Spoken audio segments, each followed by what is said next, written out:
Hi friends, അപ്പൊ food കഴിക്കണവര് എന്താണ് digestion എന്ന് മനസ്സിലാക്കിയത്.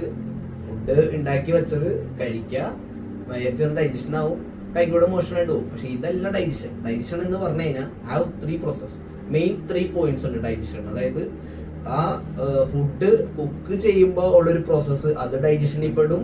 രണ്ടാമത് നമ്മളത് സ്മെല്ല് ചെയ്ത് എന്താന്ന് ഫീൽ ചെയ്ത് നമ്മൾ മനസ്സിനെയും ബ്രെയിനിനെയും മനസ്സിലാക്കണ ഒരു പൊസിഷൻ ഉണ്ട്, അതും ഒരു ഡൈജഷനിൽ പെടും. നമ്മൾ കഴിക്കണ ആ ഭക്ഷണം വായിലിട്ട് നമ്മൾ ചവച്ച് അരച്ച് അത് അരഞ്ഞ് പേസ്റ്റ് ആവണ ഒരു രീതിയിൽ ഒരു ഡൈജഷൻ ഉണ്ട്. പ്ലസ് അപ്പൊ ഭക്ഷണം സ്റ്റൊമക്കിലേക്ക് വന്നിട്ട് സ്റ്റൊമക്ക് ആഗ്രഹിച്ചിരിക്കുന്നത് ഇതിൽ മിനറൽസ് ഉണ്ടാ, പ്രോട്ടീൻ ഉണ്ടാ, വൈറ്റമിൻ ഉണ്ടാ, ബാക്കിയുള്ള ഗ്ലൂട്ടമിൻ, അങ്ങനെ ശരീരത്തിന് ആവശ്യമായിട്ടുള്ള എല്ലാ സാധനങ്ങളും നമ്മൾ കഴിച്ചിട്ടുണ്ടാകുന്നതാണ് നമ്മുടെ ആര് നോക്കണത്, സ്റ്റൊമക്ക് നോക്കണതും ബ്രെയിൻ നോക്കണതും.